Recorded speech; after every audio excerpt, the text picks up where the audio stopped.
And we're back with Truth Unrestricted, brought to you today by the number 34.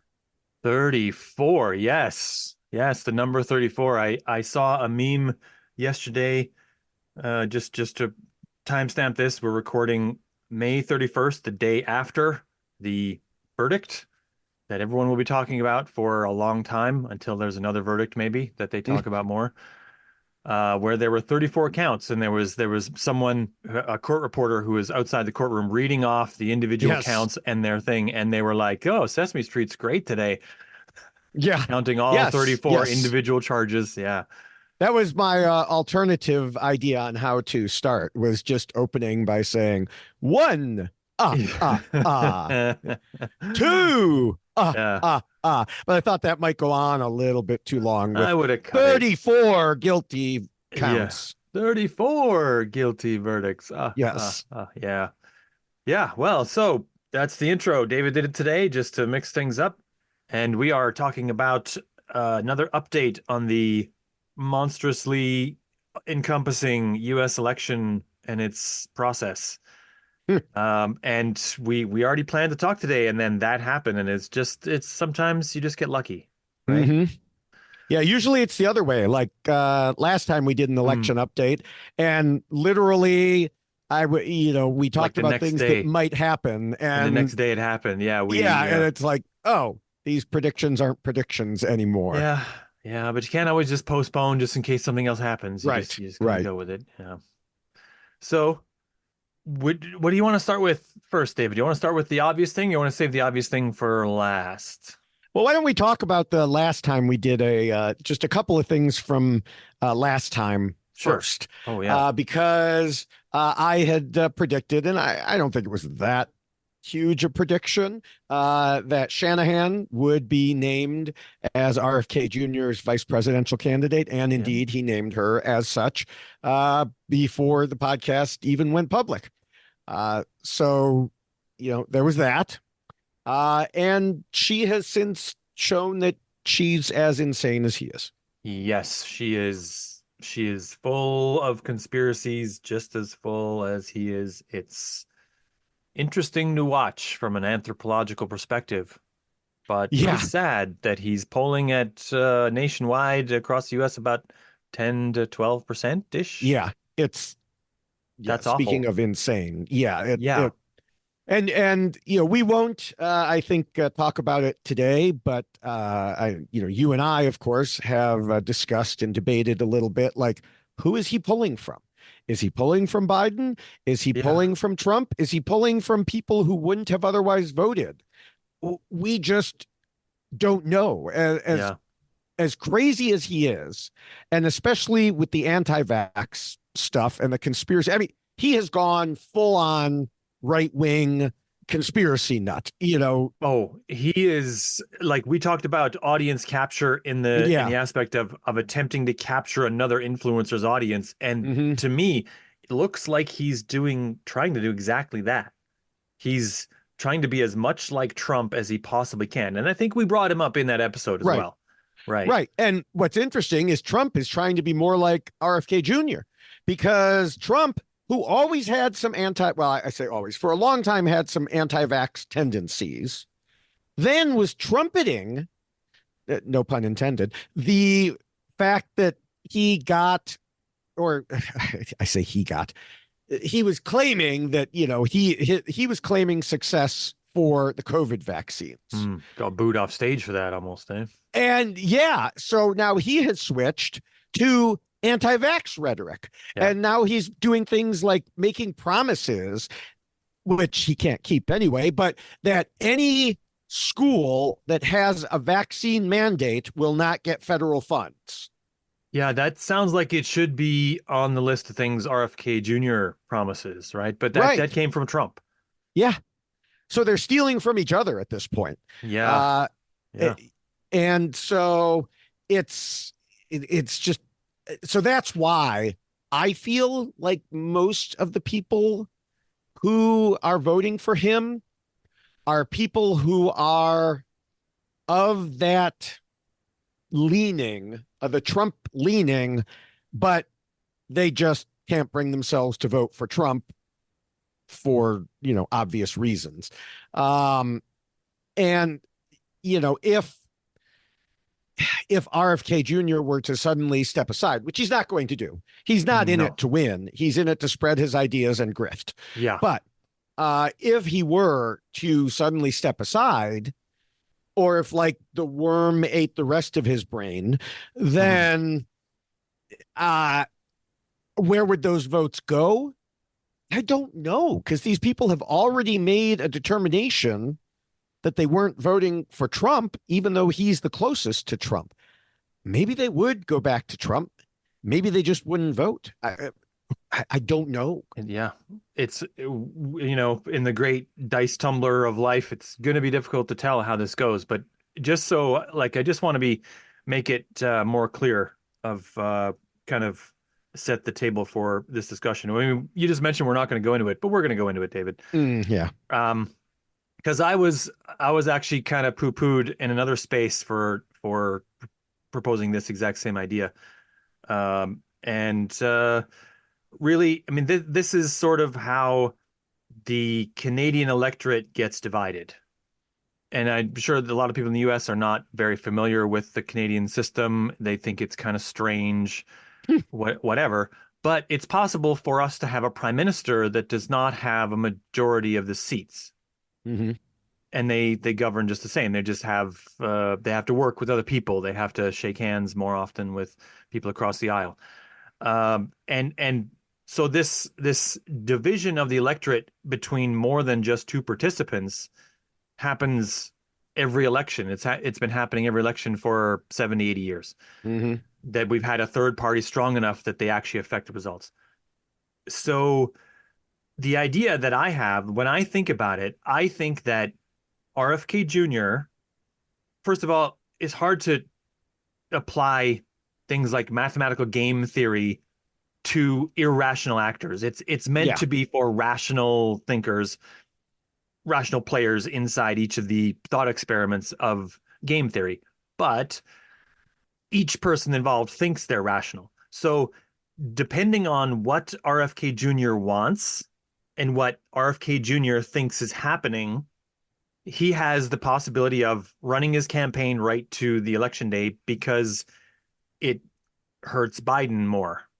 Mm-hmm. Or he has the option of quitting within weeks of the election because he might think that the people voting for him might instead vote for Trump. So and this is just an example where he, in our scenario wants a Trump victory.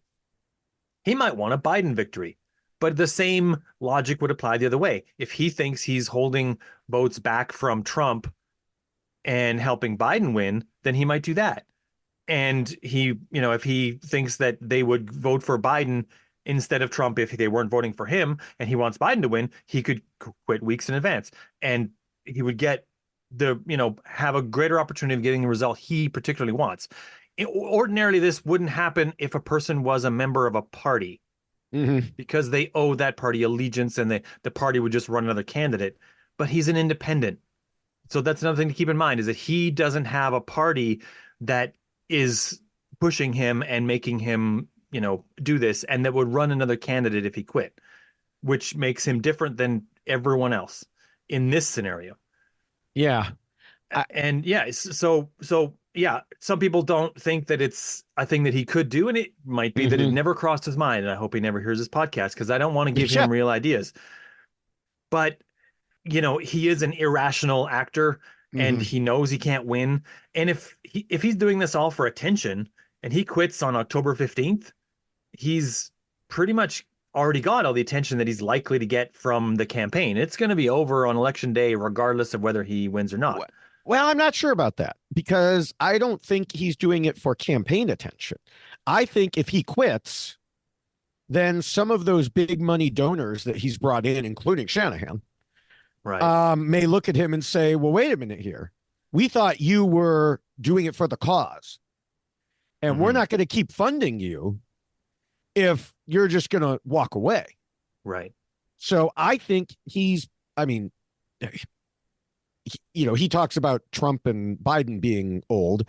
He's not much younger. So No. when I'm about to say he's playing the long game, I mean, he can't play the too long game, but you know, whatever length of time he's looking at, you know, continuing in all this, I think he's doing it for that. Now, could things change? Could Trump, you know, through back channels, promise him that they'd make him, you know, head of the Department of Health or whatever? You know, Yeah. There's a lot sure. of QAnon people that are championing the possibility of a Trump Kennedy ticket, Kennedy being the vice Yeah, president. I don't yeah. think that's going to happen. He hasn't kissed Trump's ass nearly enough for that. No, And so, Trump doesn't share power. right. But he could maybe be persuaded by someone to offer him a position and a donation, and you know, then maybe he does it. But the thing is, if you're one of Trump's people looking at that possibility, you also have to remember they were propping up RFK Jr. to begin with and still donating to him. I mean, if you look at there's huge overlap between, you know, huge dollar overlap. It's nearly a perfect circle between the two. The people that are giving money to Trump and people who are giving money to RFK Jr. Yeah. So but in this quit scenario, David, just a moment. If there might be, you say that you don't think that it would be, you think that it would be counter beneficial to him to quit because it would, you know, if he was doing this for a cause or whatever, then he would be betraying that cause. But what if he quits reluctantly for a reason that they understand? They already found a dead worm in the man's brain. If he, you know, quote unquote, finds died a of live worm in starvation. his brain. Right. Yeah. Jokes aside, though, if they find another health problem between now and then, and they already found a health problem already, and he, you know, grits his teeth and sucks air through his teeth, goes, yeah, sorry, but I just have to take care of my health. It comes first, and I just can't continue. How many of those big money donors reluctantly understand and say, well, I guess Trump's our guy. Let's push for him in the last weeks. Hope that this works out that way. I guess it depends if they trust him or not, because even his claim, as ridiculous, money now. Yeah, I mean, well, true.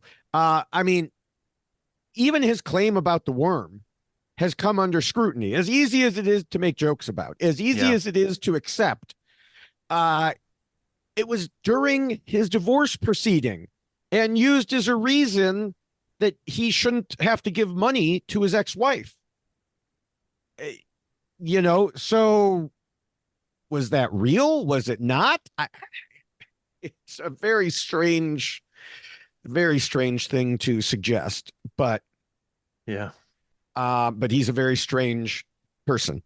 Right. So, you know, mark this down as my prediction. He will not quit. Okay. All right. No, that's fine. You have a David, you're right poster right above your right shoulder. I see it.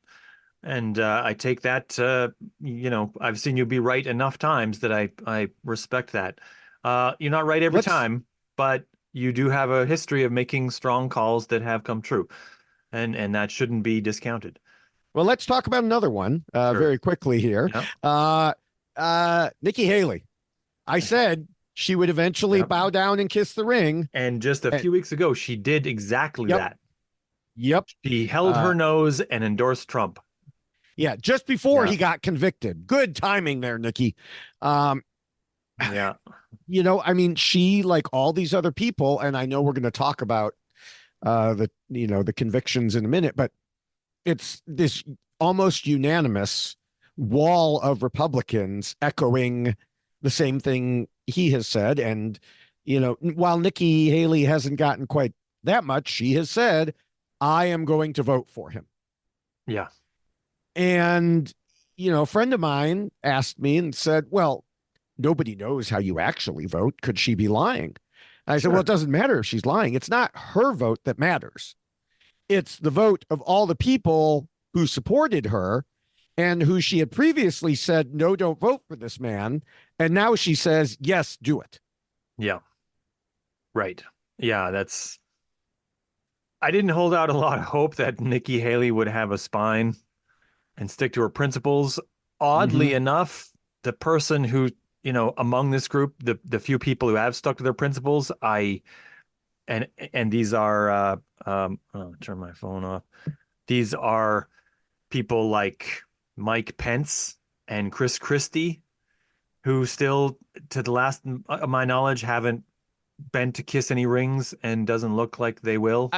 I mean, Pence is probably worried if he bends to kiss a ring, someone will slip a noose around his neck. Yeah, So, well, I don't blame him. um, yeah, but even he, while he said he's like not endorsing him, I, I think he has come out. The way he said it is like, I don't know who I'm voting for, or something like Yeah, that. right. I don't remember the exact I situation, do but remember seeing that, yeah, yeah, that he wouldn't commit to voting for anyone. It's a little bit of a cop out, yeah, but I'm not that surprised that the man cops out at this point. He's right. not shown a great deal of courage in most scenarios. Really, he did show at least some on January 6th. Hmm. But yeah, it's uh it's not great. Along with Yeah. that are the list of people who have supported Trump, who have been directly asked if he loses the election, if they will support the result or if they would denounce any potential violence. And there's been resounding silence on that Yes. question, a lot of dissembling, a lot of distraction to other scenarios, a lot of people just insisting that they don't have to worry about that because Trump is definitely going to win. And that's not great. After Yeah. January 6th, that's not great to hear guys like Ted Cruz to go on these programs and say that he's not going to say for sure Hmm. that he would be on the side of nonviolence in this situation. The people who, and in this case, the US citizens need to pay more attention. I think they're already paying a lot of attention, but really more. And you really need to, show your strength at the voter box this Yeah. time around. You're not enumerated. There's not a card waiting for you. Go there anyway. Sign the affidavit. It'll get Hmm. counted in the weeks that follow. You're in a state where it always goes the other way anyway. Doesn't matter. Go there anyway. Make it that Yeah. much closer. Make it resoundingly clear which side you're on. Pick that side now. Make it clear. I can't stress that enough Yeah. that this guy cannot make it back in. We are in so much, everyone, not just the Hmm. US, everyone in so much trouble if that happens. Yeah. Yeah. Yeah. Of course, before we get to the trial, also, do want to at least mention, he went seeking an endorsement at the Libertarian Party national convention. Yes, the Libertarian National Convention happened, and Yes, RFK Jr. and Donald Trump both went to seek the nomination. I don't know what would happen if you got nominated by two parties. I don't know if there's anything in the Constitution about that, certainly, because I they don't even think mention I parties in the think I Constitution. don't know because someone. Okay, so I should. So let's Right. wait. Hold that thought for a second Okay, yeah. because so obviously people know by now he got booed off the stage. He was made fun of. He Oh, was yeah. laughed at. All the He was booed libertarians off the I stage. listened Yeah. to cheered that their Yes. party did that. Yeah. Yes. And then he came out with this whiny little statement of like, well, I chose not to file the paperwork to ask for an endorsement because, well, one of the reasons is you can't actually have the endorsement of more than one party. And Mm. immediately, all over social media, I saw things popping up from people like, funny, because back when he ran previously, he was not just the endorsed Republican candidate, but like the Conservative Party candidate Yeah, right. and some other things like that. And I think even Biden had more than one endorsement. So maybe it varies state by state. Yeah. And maybe it doesn't matter. The name just appears once. And I don't know how that would work. But the point is, of course, that he was lying because he Yeah. claimed, oh, yeah, they loved me there. And it's like, no, anyone with two eyes and two ears, or one of each, or one at all, could see that no, that's just not the case. And but he doesn't care. He will say anything. It doesn't Yeah. matter. It's truly, he is the person who, if he says the sky is blue, you better go to the window and check. Well, but he might just say it's green or purple, and Right. he would be insulted if you did check, right? Right. Well, Yeah. and all the MAGAs would instantly come out and say, yes, it is. And it's green because of chemtrails that Biden is putting into the air. I mean, it would just go from there. And Yeah. they would never bother to look up at the sky, mind you. But, just like I'm sure they didn't look at the Libertarian Convention.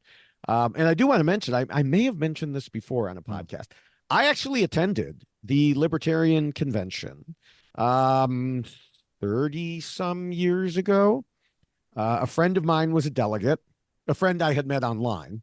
And so me and a couple others, it was in Chicago. So we drove up to Chicago and we just hung around. Now, this was before the Libertarian Party was batshit insane.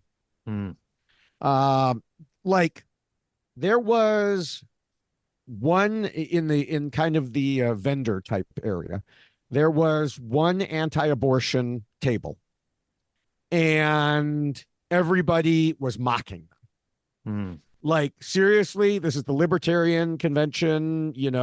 We're talking about women being able to have control over their own bodies, and you're having an anti-abortion table here.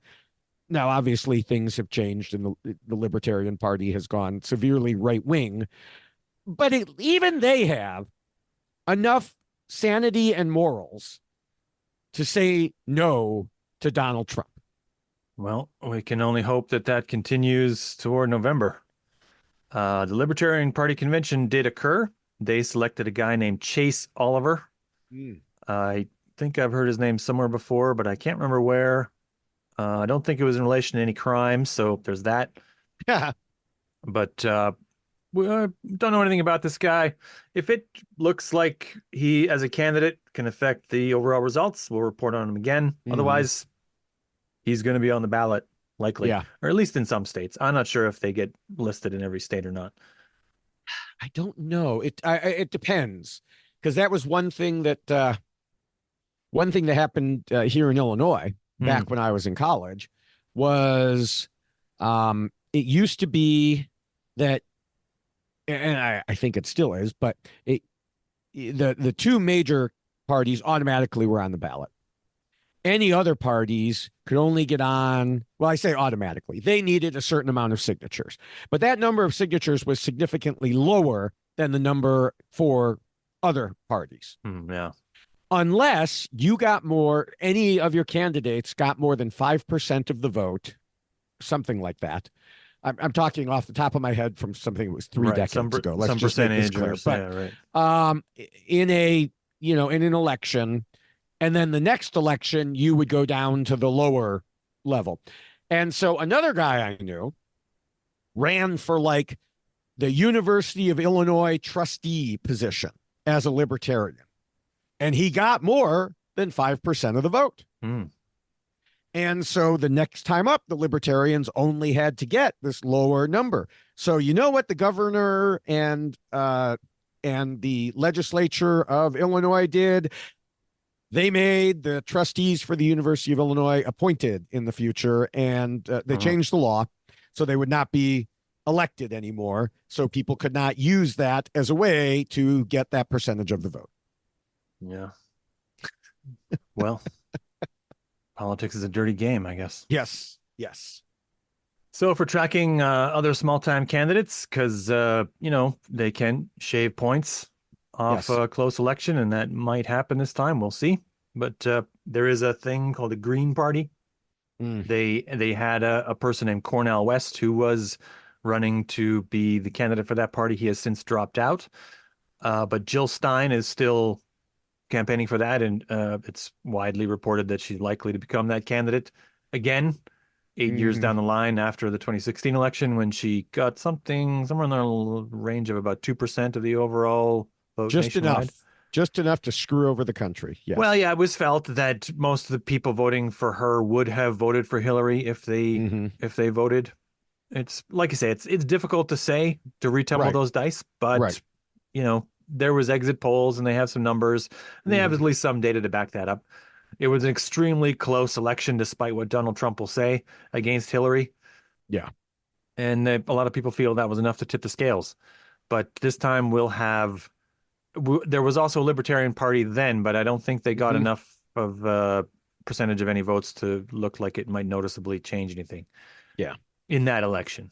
Right. But who knows? This time we'll have looks like five different options in most states. Mm. Yeah. Yeah. So, two major candidates. Joe Biden, again, still Hmm. is the presumptive candidate, will be the candidate as soon as they have their convention I think it's in August, the Maybe sooner. Democrat one. They might hold it sooner. Well, they might formally nominate him sooner because Yeah, right. Ohio has a law that says that's never been enforced before, by the way, that says the candidate must be nominated, like I think it's 90 days before the election or something like Hmm. that. And this falls 2 weeks into that period, roughly. Oh, yeah, And right. so in previous elections where this has happened, the legislature and the governor just changed the law, for that Right, election. right. This time, the legislature, which is made up of, vast majority right wing Republicans, Hmm. said, no, we're No not going to change it. exceptions, right? Now, to his credit, the right wing Republican governor said, come on, guys, this is the presidential election we're talking about here. Right. We're not really going to do this. If Colorado Uh, can't keep Trump off the ballot, why can yeah, Ohio keep? Well, right. well, But they, I haven't seen any indication, but I have seen some speculation that there will be some sort of like online official nomination instead. And then they'll just have the big party in Chicago. yeah, it's a foregone conclusion who they're going to pick. So Right. it's not like the outcome's in doubt. Yeah, that was one thing. So I saw someone saying like, "Oh, it'll make it somewhat, less meaningful." I'm like, "It's already not meaningful. You're just Yes, getting together to have a big it's a rally. It's a week-long rally. rally. Yeah, Yeah, it's a rally. It's going to be a point for people to protest. Other than that, it's where you bring out all the celebrity endorsements and all the other right? politicians endorsing Yeah, people and getting behind their candidate. Yeah, it's just a rally. yeah. I think actually, maybe my memory's a little faulty on this, but I think that's where Obama first showed up, was making a big speech at the Democratic National Convention. I could Mm. be wrong about that, but that is in the back of my memory. So I think we're done with all the other candidates, and we're ready to dive into the. Really, it's not that much happening really with Trump With in this Trump, campaign, right? three, four, Yeah, yeah. Um, So, usually when we talk about Trump, in the last two times we've done this, we list off a huge number. We list off all the different areas that he is currently being prosecuted, because that's mhm. usually the big news. We'll handle the ones that are less consequential first. So we have the Georgia indictments. Mhm. They are sort of on hold for now. We have the Florida set of indictments. They are also on hold, waiting for an answer from the Supreme Court. Well, more waiting, more because the judge is doing everything she can to Well, delay it. yeah, she's also doing Yeah. that. In that case, there are the Hmm. indictments in Washington, D.C. that are directly related to January 6th. Hmm. They are also on hold, waiting for Right. the Supreme Court decision. And we have quickly down the line here before we get to the big one. Florida. The Letitia James fraud indictments are still in the same state they were the last time we talked about them, which is Mhm. that he's negotiated the amount that he's going to owe to a smaller amount. Maybe we hadn't covered this last time, but he has negotiated. It was about 450 million. He's negotiated that to a smaller package. Last time I checked, he still hadn't paid it, so he can't do an appeal yet. But there were some billionaires offering some money at some point, probably because they want their name in print somewhere. I think Billionaires they are did. such fragile egos. I think they did guarantee it and put it out there, but then the prosecution, and again, I'm drawing on memory here because Yeah. this is a little older news. The prosecution questioned whether they really did have the financial backing to make those statements. So Yeah, that they're probably off on like a side quest at this point to figure that right. out. Yeah, good use of gaming terminology there, side quest. I like that. Yes, yes. Yeah. So really, I don't know why the court would accept a guarantee. The guarantee would have to be, quite a Right. bit larger than the actual amount. He's already negotiated to Hmm. a smaller amount. They should just wait till they have cash on the barrelhead, in my opinion. But Yeah. they can do what they like, I guess. They're their own branch of Mhm. government, I'm told. Right. So Completely yeah, separate. apparently completely separate Completely and separate. subject to no oversight. Yeah, right. So the big Well, news. the Supreme Court is subject to no oversight. All the other courts are, but Yeah, but not by Congress. well, I don't know. Congress seems to think they are. Certain Republican Congress people seem to think so because not to jump ahead here, but Uh, it's really strange how how many people Republicans. from the Congress have showed up outside the trial to Well, proclaim yes, that and it's and unfair? and afterwards, during and afterwards, claiming that Judge Merchan, and I may Yeah. be pronouncing that, mispronouncing that, is conflicted because his daughter works for a digital campaign consulting firm that does unrelated work for Democrats, among others. Hmm. Um, but Supreme Court justices, Can have their they're not wives conflicted because their directly wives, involved in schemes yes, to replace the electors with a different slate of electors, and that's totally yes, fine. yeah, or Yeah. showing support by flying flags, Upside um, down. Yeah. upside down, and then the justices lying about the series of events that led to that. And you know, but those are two totally different situations. Obviously, we should not hold Supreme Court justices to any standard, but anyone of those same people who don't want to hold those justices to any standard can attack this New York judge because of his daughter's job. Yeah, in the same way that Congressman Jim Jordan can totally disrespect a congressional subpoena and Mhm. suffer no consequences, and yet sit on committees where he enforces subpoenas on other people. Right. And this is somehow not in the least bit hypocritical. Right. Right. Okay. So on to real events that are really Mhm. happening right now. So I stayed up last night and I put together some info, and I just want to go through it as quickly as possible, just as a brief summary on how we got here. So I'm going to try to do this briefly. Okay. So, That's his way of saying, David, be quiet. yeah, well, You got grab a cup of coffee, maybe. I don't know. So, way back in 2006, Donald Trump gives is married to a woman named Melania, still married to her, surprisingly. And she gives birth to a boy named Barron Trump.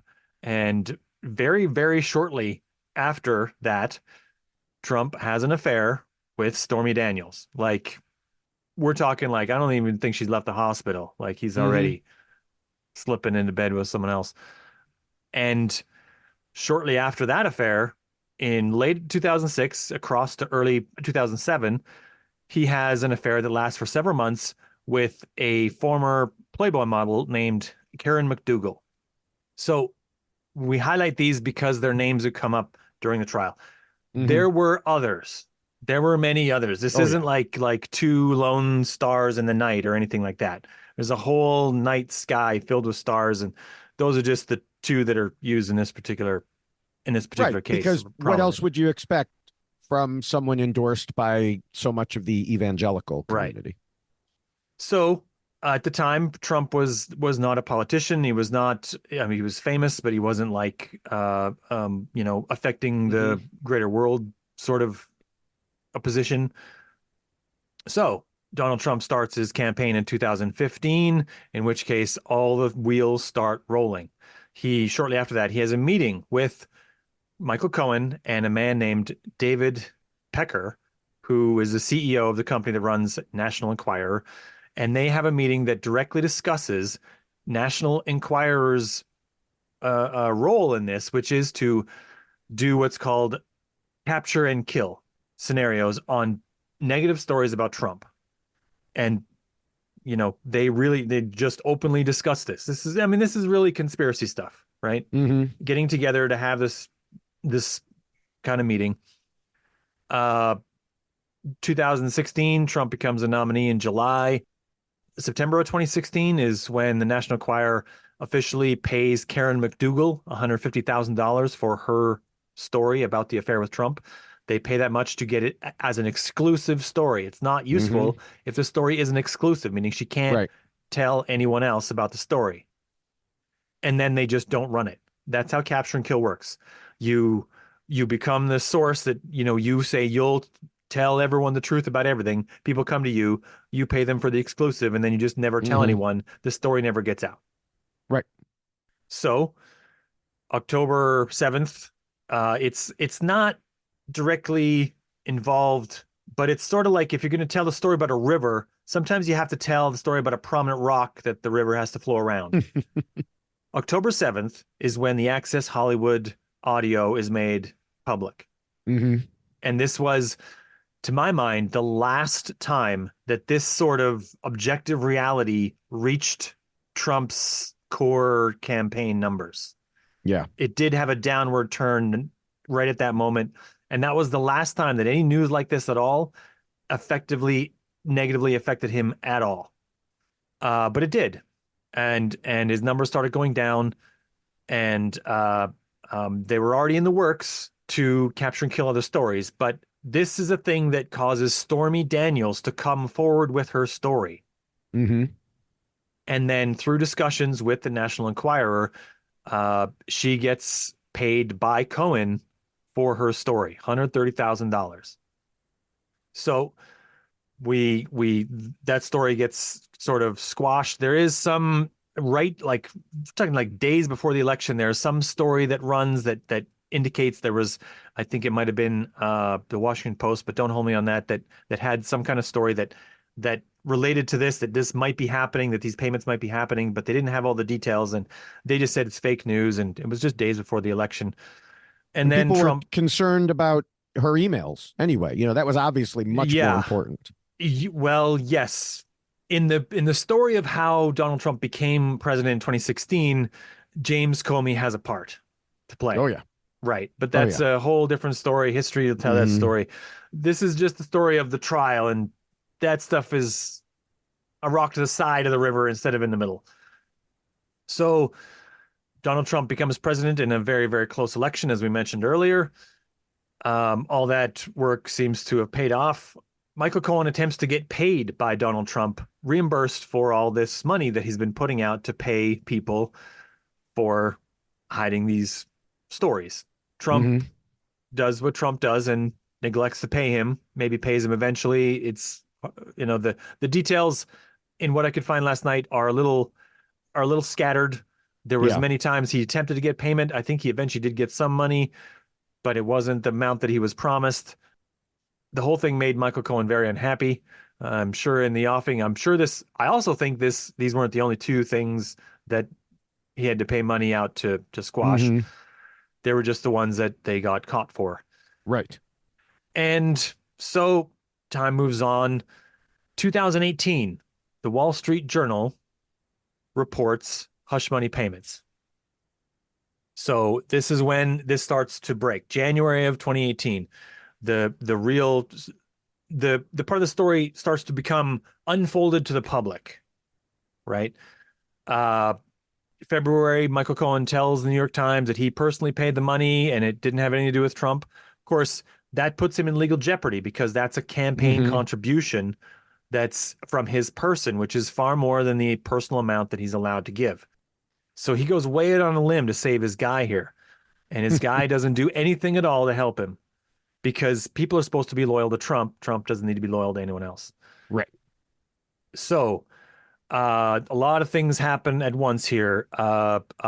Stormy Daniels starts talking about her story.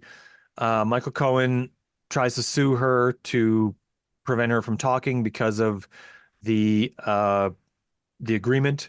Mhm. She obtains a lawyer, and her and that lawyer countersue to be allowed to speak because turns out that the NDA, the non-disclosure agreement, was not signed by Trump. Mm. It's hard to say how that came about. Michael Cohen's a lawyer of whatever standard. He should have known that that has to happen. Maybe Trump just refused to sign it because he wanted to protect himself. It's difficult to say. But this, as far as I can tell, this was the real reason why Mhm. Stormy Daniels got the right to speak about this without having to go through further legal jeopardy. So then more details come out in March. A lot of things happen in March, but the biggest one is that Stormy Daniels gives an interview to 60 Minutes, reveals a lot of intimate details about this. And Cohen again tries a cease and desist letter. That doesn't help. April, the federal court, Southern District of New York, opens a case against Cohen in New York. And on April the 8th of 2018, he gets raided famously by the Mhm. FBI. Dual raid, one to his office, one to his home simultaneously. This was a big deal. And they were looking for the official case was related to corruption, public corruption in general. And they had a specific thing they were looking for, but their warrant was for everything that related to public corruption. So they got what they were looking for. And then they also got a whole bunch of other stuff related to other forms of public corruption, including details about all these payments. So they had to wait some time because they had to hire a special master, a judge, a retired judge who comes in and looks through all the individual files and determines which ones are protected by attorney-client privilege, which ones aren't, and then tells the FBI they get to use the ones that are not protected. Mhm. And then they finally get to really move on this. In the meantime, in May 3rd, Rudolph Giuliani goes on Fox News, tells Sean Hannity that Trump reimbursed Cohen for the hush money payments. Like, this is like bonehead, unforced error time. I mean, this is admitting to the game, right? I mean, one imagines this is to save Cohen because if Cohen made the payments just on his own, then it's campaign contributions that are far outside what he's allowed. This kind of saves him from that ostensibly, but it kind of throws Trump right under the bus, right? Because he knows he paid money for it. I mean, and everyone asks the question, why would he pay money for it if he didn't do it? You're saying Giuliani said something without thinking about the repercussions? That is shocking. Yeah, I know. I'm You're since saying that time the we've now become flat less and less broke, shocked. Yeah. bankrupt, yes. Yeah. Yeah. Uh yeah, Rudy Giuliani might eventually get his own made for TV movie about his life. I don't know. It would be a That wild would ride, be, man. yes, it would. That's what I was just gonna say. Yeah. One Would be hell an of interesting a show. But the whew. fact we'd have to pay him for the rights would probably squash that If deal. do they Yeah. have to? I don't know. I mean, if Well, it's his life is public public enough. information, Yeah, it's true. yeah. His life is public enough. So, moving on, August, they charge Michael Cohen with this. He pleads guilty to charges related to hush money payments made to Stormy Daniels. The National Enquirer in September admits to being involved in capture and kill scheme involving Mhm. hush money payments regarding Trump affairs. December of 2018, Cohen sentenced to 3 years in prison begins his prison term. Trump is president this time. These are federal charges. Trump could have pardoned him, didn't do it. Yeah. Unforced errors. Yes. We can only guess why. A lot of people say he must have been angry at Cohen, whatever. I don't know, but he didn't do it. Could have done it. He had the power, and no one, like, you can question when a president pardons someone. You can certainly, the public can question it, but the president has absolute powers over the federal pardon process. Yeah. They don't need to get that approved by anyone. Congress doesn't get to look at it and say, I don't think so. Nothing like that. The president just signs a piece of Right. paper and it's done. Yeah. All you could do is it could be used against him in the next election. Yeah. The public But that's opinion the can work most against him, that it but can that's be, the yeah. only measure. Right. Right. On that power. There's no other, he could have just signed it away and said, no, Cohen stays out, but he didn't. So July of 2019, the hush money documents are released to the public and the press. Trump is still president at the time. Moving forward, there's not a lot that happens with this case until January 2023, when the Manhattan DA, Alvin Bragg, convenes a grand jury about this issue. So he's got the documents from the FBI. They were made, a lot of them were made public, but not like everything. But he got the documents from the FBI, continued Right. his own proceeding, and pursued it himself. So the grand jury indicts on March 30th of 2023. In April, Trump is arraigned in Manhattan. He pleads not guilty. July of 2023, Trump tries to move the case to federal court, but is denied. So I go through all these points because already, in the weeks leading up to this, and already like the huge wave of Twitter lit up last night of attempts to cope, attempts to justify Yes. why this is happening to them, and to avoid any indication that their guy is in any way culpable in this. It's important to recognize all the pieces that went together for this, and why it took so long to do, because it took Right. long to get all the documents moved from one office to another, and all of these points. And this was a case where they certainly think someone's guilty when they charge them. No DA or Crown prosecutor in Canada ever makes a charge when they don't actually think someone's guilty. But they're not guilty until they're judged as such. Right. Which is why they're alleged to have done these things until they're charged. So, by the way, Trump is no longer an alleged felon. He's a felon now. He's a felon. As of yesterday afternoon, a little less than 24 hours ago.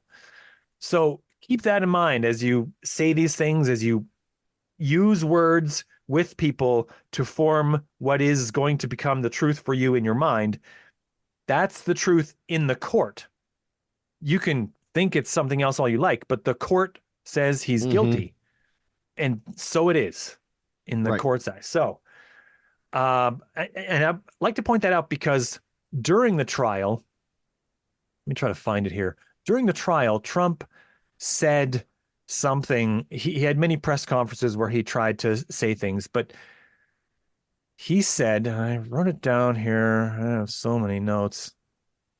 He said that the judge was very corrupt, that the process is very corrupt, and that there are many, many things that have happened that showed the corruption. I'm paraphrasing here right now because I can't find the quote, but that's pretty much exactly what he said. Right. So in that statement, you can see he hasn't said anything specific. He said there are things, and he hasn't said what they are. And he's tried to shortcut straight to the interpretation that he wants people to have when they listen. The interpretation he wants is that they're corrupt. And he hasn't said anything specific to support that claim. And this is common among people who are attempting to distort reality. What that person says is real, and I know it because of things. And then when you ask them specifically for the things, you never get those things. I mean, he did specifically like attack the judge's daughter, like I mentioned He also earlier. did a lot of other things, and he Right, got he was told that he wasn't allowed to talk about the case by the right. judge, which he then tried to spin into the idea that he wasn't allowed to testify, which is ridiculous. He was certainly allowed to testify. Well, and then after, I mean, to jump a little ahead, he has since whined that the judge was against him, and if he Mm. were to testify, he would have to talk about every little thing. And then he used an example, like if he remembered a day being sunny, but it was actually rainy, then that would be used again, which is total BS. Well, Um, it and is and it although isn't, it isn't because because the he would funny, be available for cross-examination, which well, is right, but undoubtedly what they wanted to avoid. well, yes, and he was making it sound like it was these Yeah. minor ticky tack details, which, interestingly enough, if Biden were to say it was Mm. rainy that day, Oh you yeah. would have all the Republicans saying, we have weather reports that show it was sunny, and therefore that means he has dementia. Yeah. And That's the so, go-to move. Yeah. right.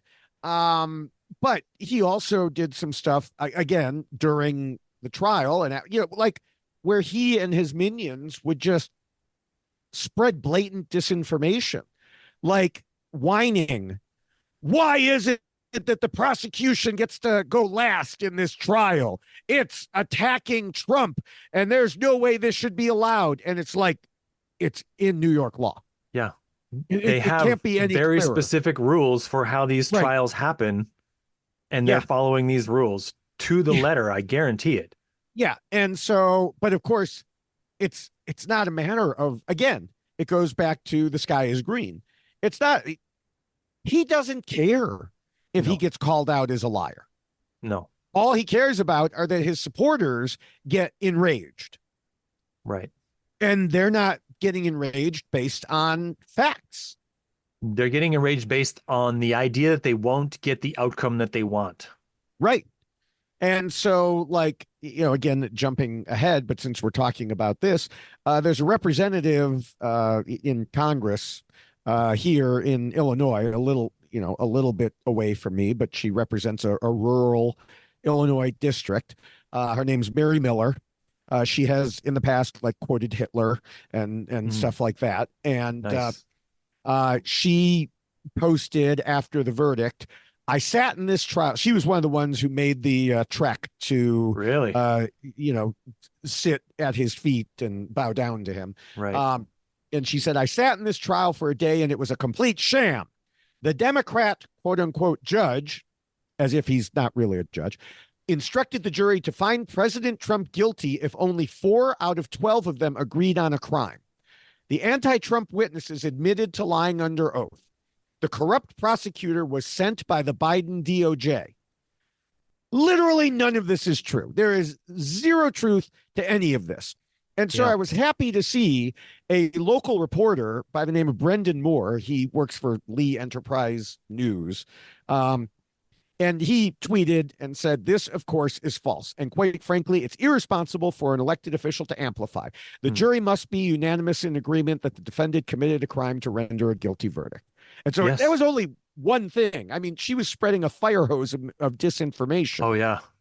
And, the rest of it is all BS. And so it's just, this is what all of the Trump spokespeople, otherwise known as Republicans at this point, are spreading, and spread during the trial and then continued to spread after the trial, because again, facts don't matter. No. But we need them to.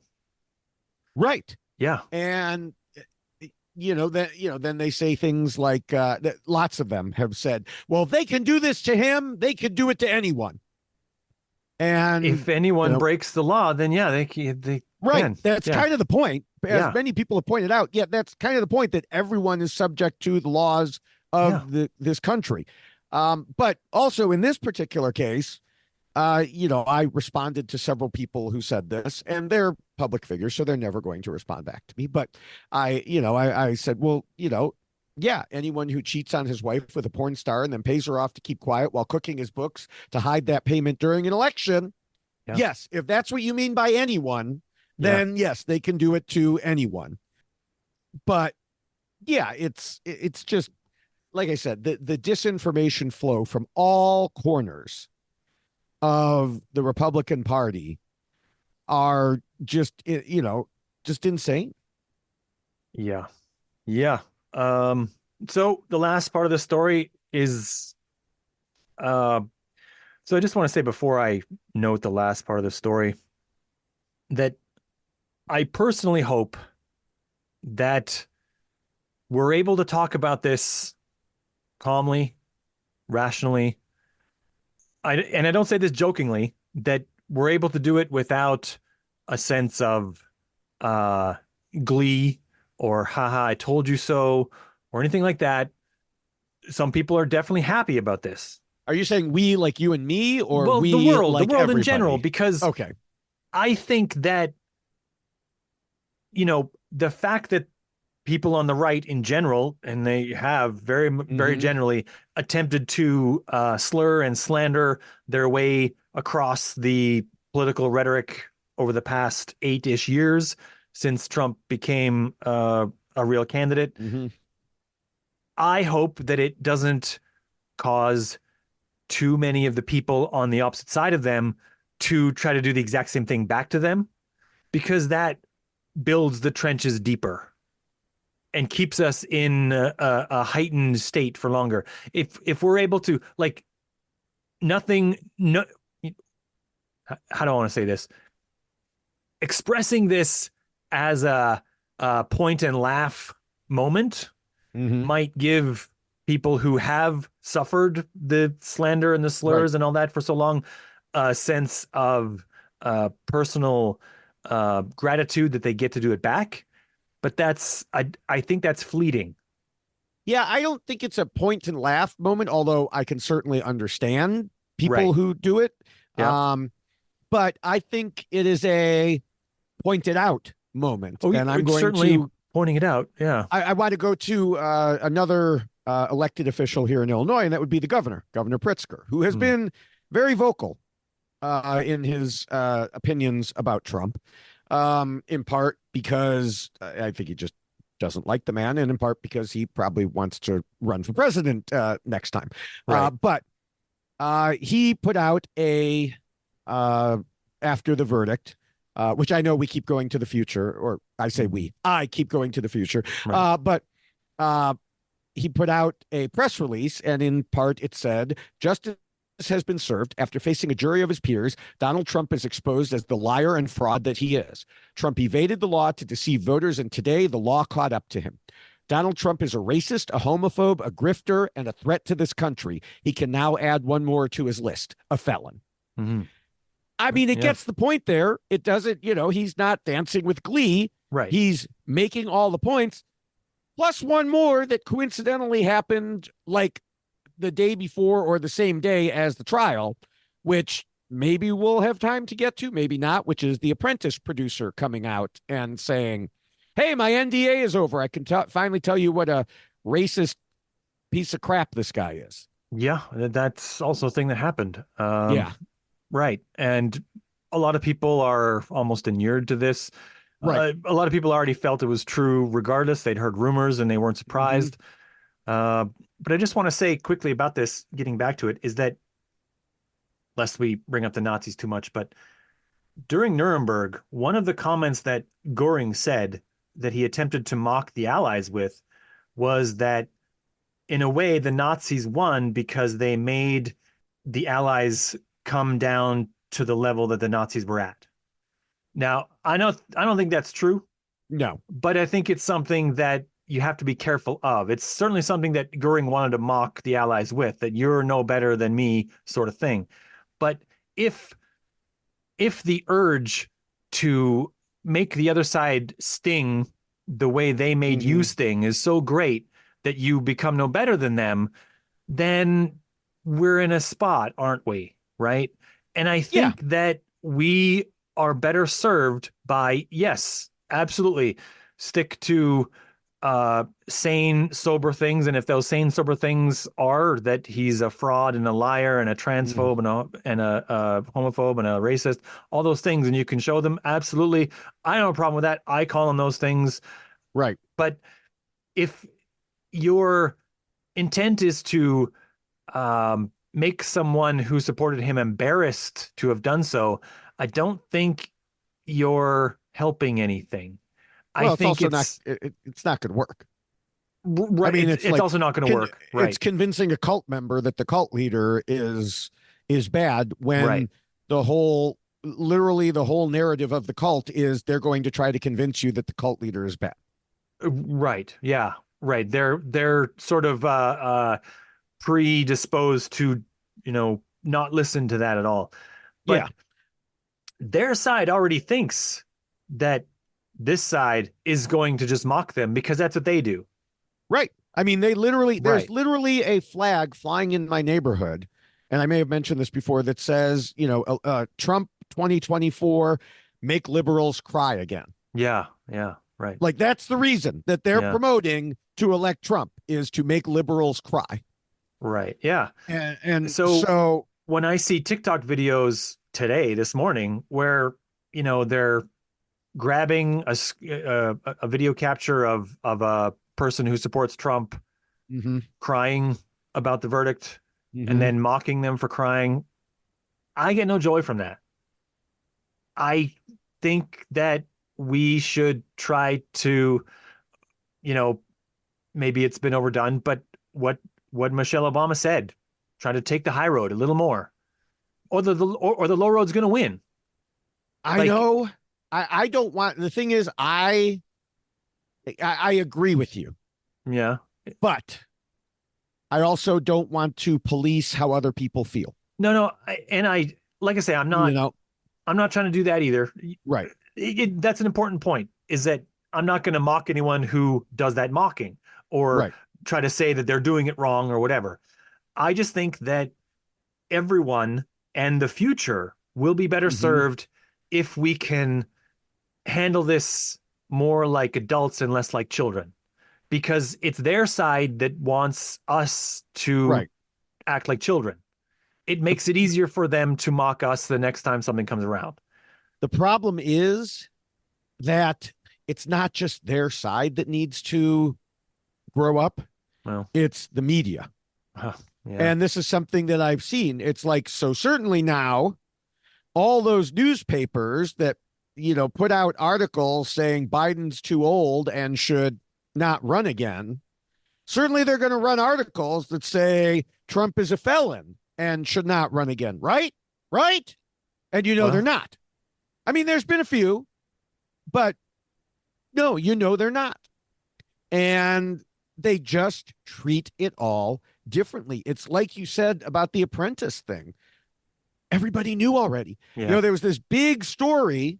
And first of all, it was bad that it happened on or right near that day, so that it kind of got buried in the verdict. But also, there were already rumors circulating about him using the N-word on production. This was just a different time and a more specific reference to it. Yeah.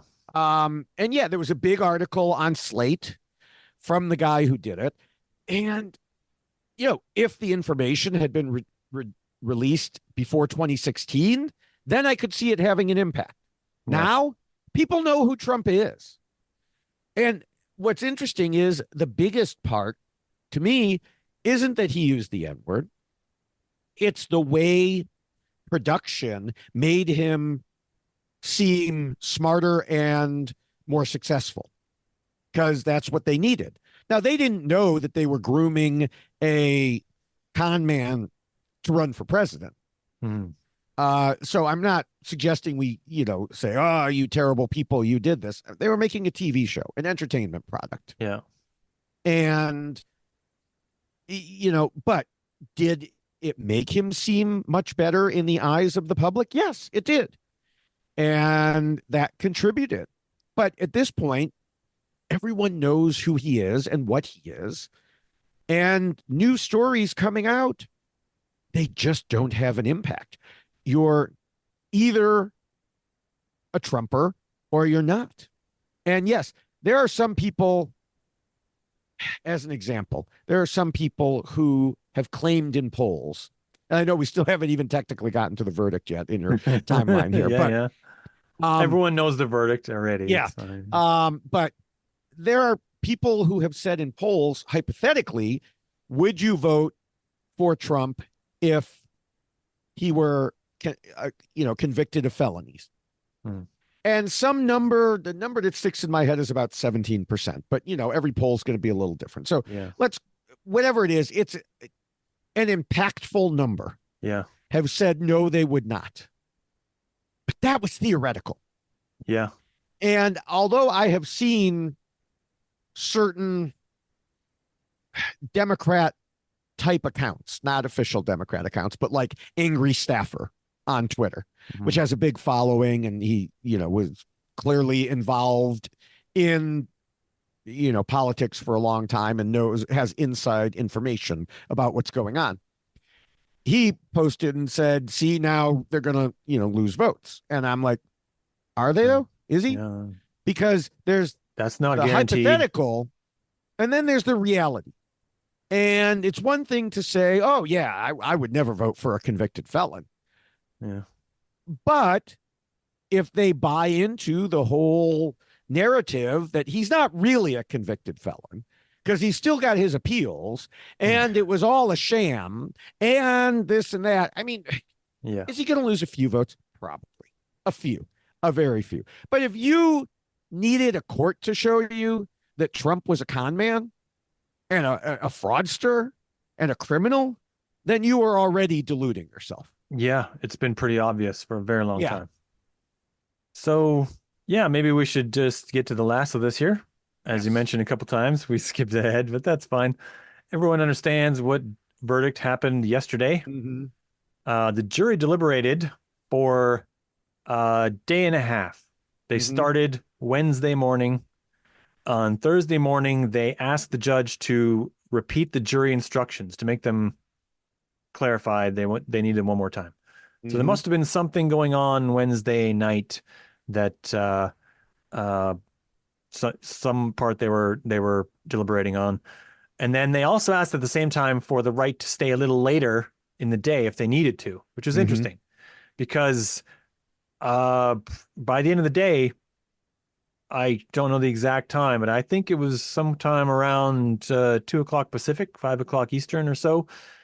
It was right around the time when I heard the news that was guilty on all 34 individual counts.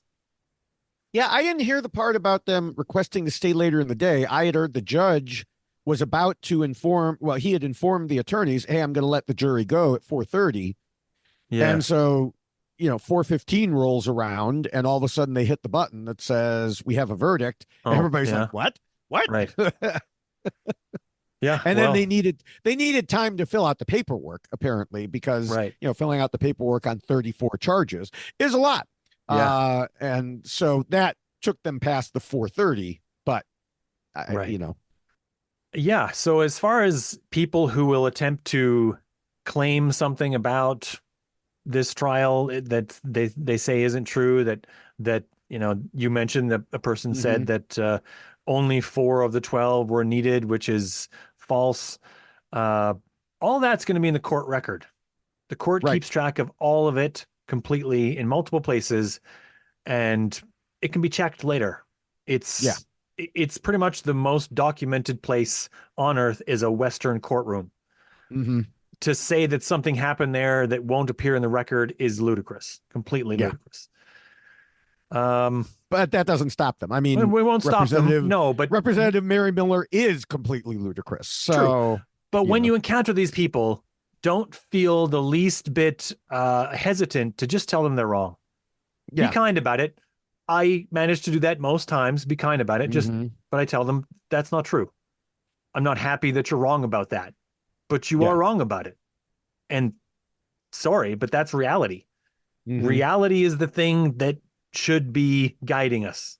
Right. It's not completely, but it should be. And that's what I hope people go to it's just reality, man.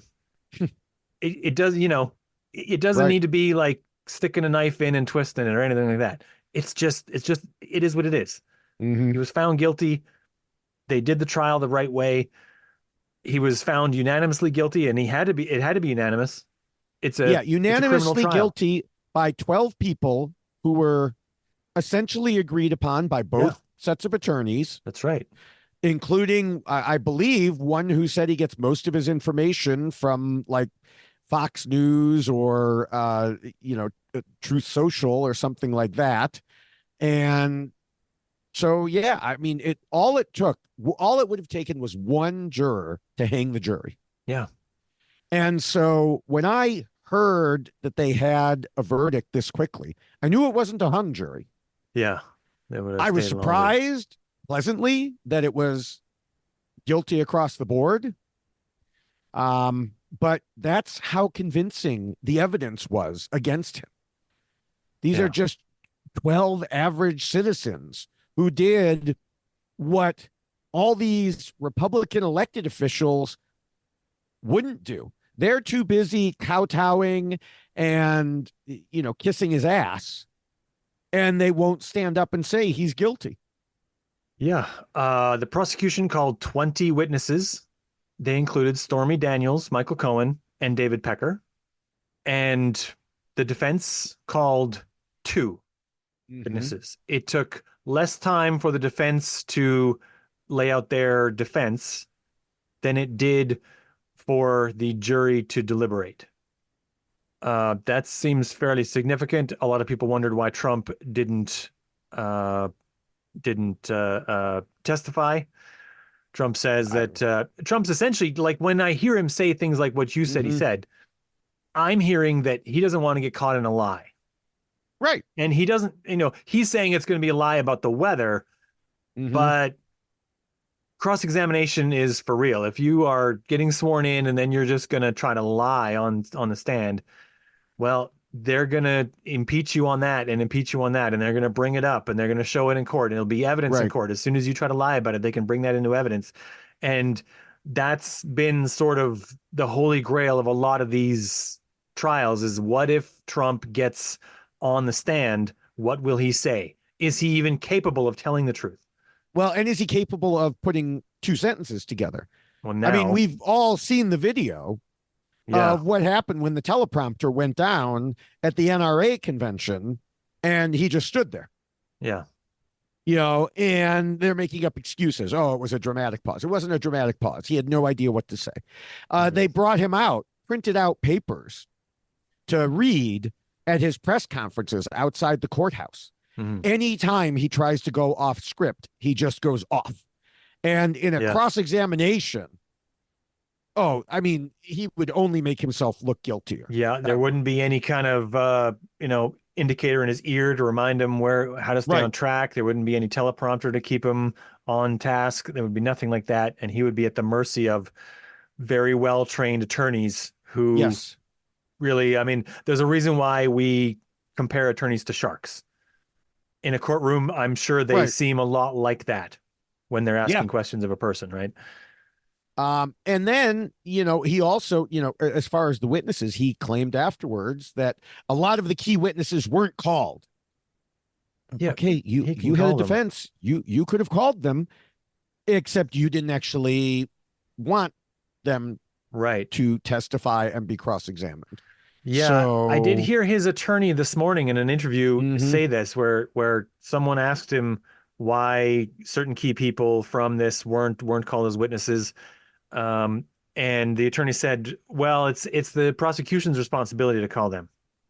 It's not our responsibility to make the case for the prosecution. But as soon as I hear that, I think, well, that means that those people won't help the defense. They'll only bury Trump further. Yeah. If you're saying it's so, that's what you're really saying in that case. Yeah. You're saying it without saying it. Someone has to interpret it. But that's the interpretation, is that those witnesses won't help you. You should call every witness that will help you to avoid a guilty verdict. And if you didn't call them, they either wouldn't have helped you or you didn't think of it. Really, those are the only 2 reasons why that should happen that way. Right. And they called only 2 witnesses, and Trump wasn't one of them. Yeah. So there will undoubtedly be an appeal. So we should get to the last few things. So yesterday was the verdict. It's May 31st now. There will be a sentencing on July 11th. Yes. And, the judge has full reign over that. Right. There's sentencing guidelines and there's limitations, but there's 34 individual charges here. Yes. We don't know how that'll go. Right. And already, the news networks have been parading the experts out. Yeah. The problem is if you talk to two experts, you're going to get three opinions. Yeah. And they've gotten a range of answers as to whether or not he'll likely get jail time. Yeah. NBC linked to an analysis of thousands of cases that showed very few people charged with the same crime received jail time. Now, I don't know what they call the same crime because none of the people in that database or analysis did those crimes to help win the presidential campaign. Yeah. So, how do you compare to that? None of them had, violated a gag order multiple times over. Yeah. And so, none of them behaved in the way that Trump has behaved, both in the charges and in the court. Here's what I think will happen. Okay. I think that this is a situation, I think we may have talked about this before, where someone tries to appear unbiased, but ends up biasing themselves in the opposite direction. And I think we've talked about this when it comes to the media. The media is like, well, we don't want to seem like we're against, we're only picking on Trump, so we'll pick on Biden. Yeah. And I think the judge, he knows he's been attacked for being supposedly biased. He knows everything about this case will be appealed. He knows Trump's attorneys will probably ironically use the attacks against him to say that he went too hard on Trump because of those attacks. So I think he will give no jail time because he will look more reasonable and it will be less likely to be overturned on appeal in his mind. Because it'll be harder to say, oh, look how terrible and biased he was. Even if under normal circumstances, Trump would totally deserve it. I also think another reason is Trump, as the former president, is protected by the Secret Service. How do you protect someone in jail? Yeah. That's a question a lot of people have asked before. The Secret Service is hired by a branch of the government, and the police in Manhattan are hired by a branch of the government, right? But they are under no obligation to work together. The closest comparison to this situation occurred in November of 1963 when President Kennedy was assassinated in Texas. In Texas law, a murder that occurs in Texas is investigated by Texas authorities under Texas jurisdiction. And the Texas police were sent to collect the body for autopsy, and they were denied access by the Secret Service, who scooped him up, brought him on a plane. And it was an armed standoff in a little room as they're trying to leave a hospital to, the Secret Service trying to take him to Virginia, and the Texas police trying to stop them. I mean, that was a real thing that really happened, a real moment in history. And each side had their own goals. Their goals conflicted, and each one they didn't care what the other branch of government, what the other guys wanted. They want what they want, and they will fight each other for it. And so if you had a situation where the judge gives him jail time, you now have a jurisdiction that will ask him to be surrendered. And you'll have an area of government that whoever pays the Secret Service, I'm not even sure, but someone pays their paychecks and they give him orders, and their orders is to protect this guy because he's former president and now presidential candidate. And what do? Do they just deny the police the opportunity to arrest them at every opportunity? Do the police just eventually bring more and more people? Like, no one knows what happens in this scenario. Right. But here's another couple pieces of the puzzle. So things to note for sure. People have asked, we didn't even cover it, but we covered it last time. We overlooked it a little bit, but really I just wanted to kick it to this moment. The Supreme Court of the United States, about 3 weeks ago, a month ago, they officially had the hearing in which they were hearing the arguments for Trump's immunity status as a president. And they are mulling over that. They're talking about decisions. I'm sure we know what at least 2 of the judges are deciding. They're not mulling or talking. They're delaying. Well, I'm sure that's got to be a big part of it. Yes. They don't want to be the referee that calls it, right? Right. But that doesn't affect this according to how it's set up right now. These are state level charges. And they occurred before the election, so he can't claim presidential immunity. Right. It's very difficult to claim presidential immunity for things that occurred before you're president. But these are also, it wouldn't even matter about that. These are state level charges. Right. Like, if they were federal charges, you could have a situation where he could claim that he granted himself immunity after he was president for things that he did before. It could get muddy, but this is not that case. It's a governor of the state of New York that would have to give a pardon here.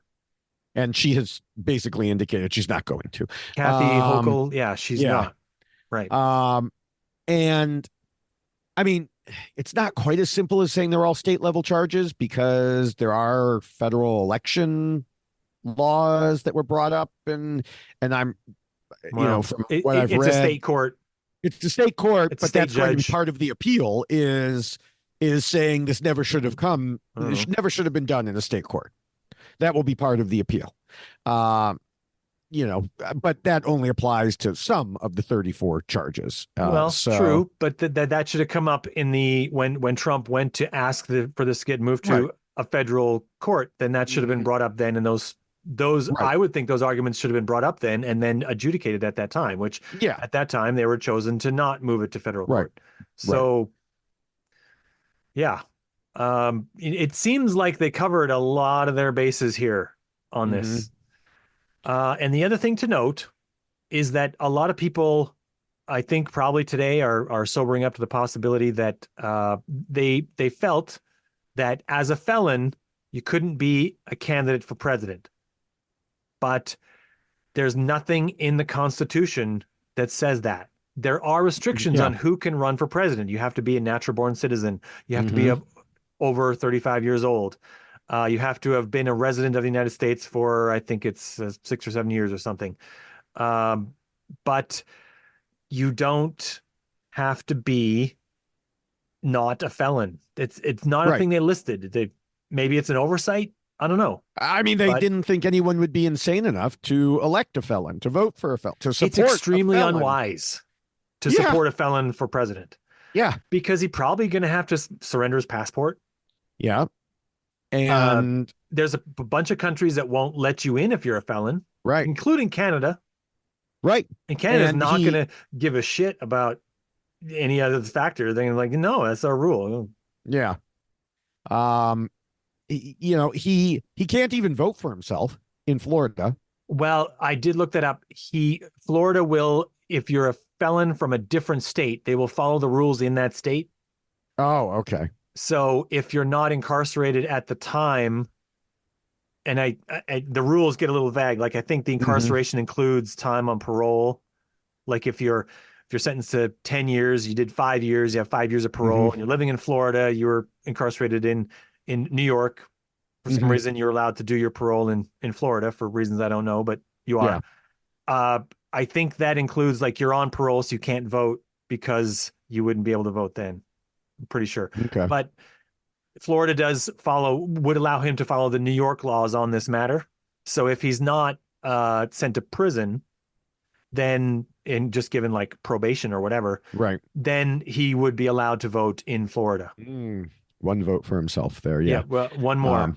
Right. Yeah. I did read, he won't be allowed to become a barber if, felons cannot get a barber license. So, well, if you're going to Um, hold a razor that close to someone's face. I yeah, think that's a good law, personally. yeah, yeah, But if he's not allowed to, hilariously, but still a thing, if you're not allowed to own a firearm, should you have access to the nuclear football? yeah.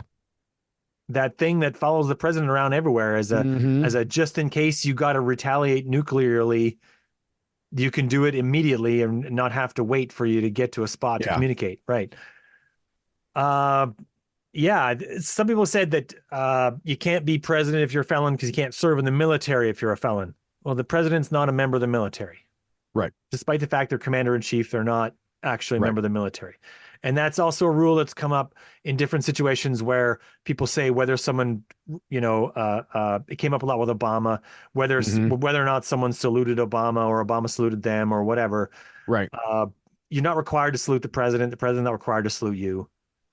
I don't know. Like Trump was walking around you the might do it right. NASCAR race, the Coca-Cola 600, saluting everything. Well, Like he saluted the planes. He saluted "God Bless America" or what else? There was some other song that was not even a patriotic song. He just yeah. was walking around Well, saluting everything, almost as if someone with dementia who just walks around and yeah. does that. And, and, And and there's no rule against that, David. He's allowed to nope, salute anything he he's likes. allowed to. He just Yeah. looks like a fool. Whenever there was a picture of Obama and he wasn't saluting some Hmm. Marine that he's walking past, he's not required to salute them. Hmm. Sometimes he took the time to do it, sometimes he didn't, Right. depending on what's happening that day. And sometimes the Marines didn't salute him because they're Yeah. not actually required to salute the president. Yeah. Surprisingly, I looked it up, but they're not. It's a sign of respect and they almost all uniformly do it, but Right. they're not required to. So, Well, and the other thing is sometimes you're busy and you're not well, yeah, thinking about it. yeah, And there's, as the president, you're walking past a lot of yeah. service You, people at any given time.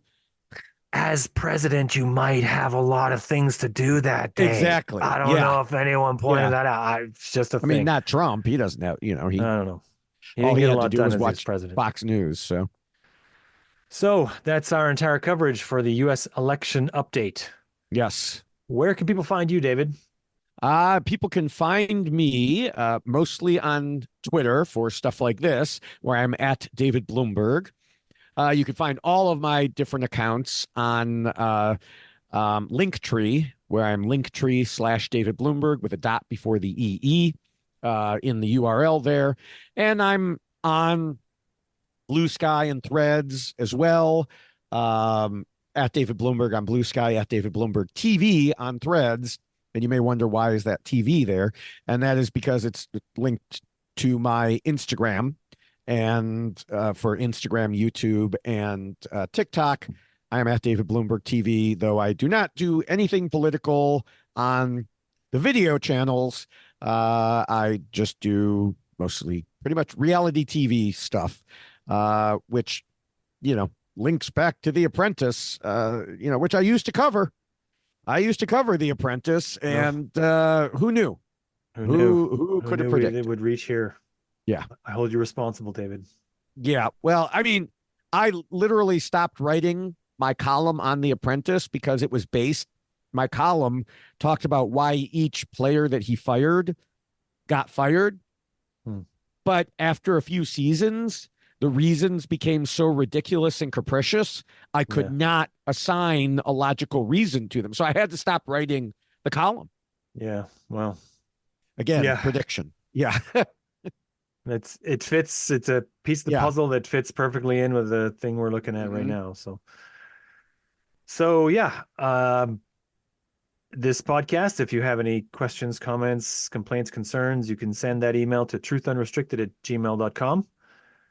And I can be found on Twitter, mostly arguing with people who are going to be denying the reality of this verdict. Yeah, time immemorial. Yeah. I saw you've been blocked by some of them. I got blocked by a longtime follower. Yeah. Well, because actually, I got blocked by someone who's not denying reality. I got caught in a crossfire where, Oh, I saw that one. yeah, Yeah, I saw I that one. guess But it was I, related to something that she feels very strongly about, and I had no idea. I, I just was like, it's actually worse than what you're saying, and I thought I was like agreeing with her, but harder, but she didn't take it that I've had way, the and same yeah, thing happen. There's another major yeah. skeptical podcast that I am blocked by one of the co-hosts Black mark on because, your record, yeah. yeah, because and I didn't even notice it. And then one day I realized it and went back to look, and it was just, yeah, we there was a discussion going on, and Mm, somehow I said something that she misinterpreted. And a lot of people like that, especially with very large followings, they're not going to bother having an in-depth discussion or try. They're just going to hit the block button, which is good for their sanity. Don't get yeah, me wrong. I yeah, mean, yeah, they're just going to do it. And if I ever meet this person, I may say to them, "Hey, by the way, just so you know."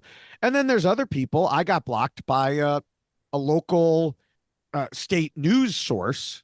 I mean, it's a single person operation, and I couldn't figure out why. And it's because in his bio, it says, I will block anyone who uses profanity.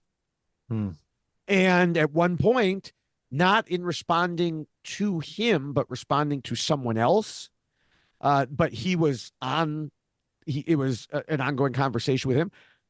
I used a profanity because it deserved a profanity. And I think people singling out words as reasons to block someone is ridiculous. yeah, And so I looked back at it and found it, and I said, "Oh, well, this must be the reason." And yeah, I think that's preposterous. But I was blocked most recently by a longtime follower. She rarely interacted with me, but after I posted about what we were just talking about, she basically came out and said, "Well, I don't really pay attention to politics, but what about the horrible things Biden has done?" And then she mm. went into a bunch of Well, discredited they didn't claims bring about that stuff up at Biden. trial. Right, right. And and I pointed out all these different things, and then other people jumped in, and she then proceeded to try to lecture me on my media sources. And I responded back and said, "It is insane that you claim not to know anything about politics, yet you echo far right talking points, Mm, and then you try to lecture me." And then she blocked me. yeah, So, but it happens. yeah, yeah, it happens. Twitter is still a scorched hellscape Yes. that in a very long trench in which we fight. So Yes. yeah, I'm Spencer G. Watson on Twitter. You can come just Jane Goodall that if you like, just observe or whatever you like. And yeah, so till next time, David. Till next time.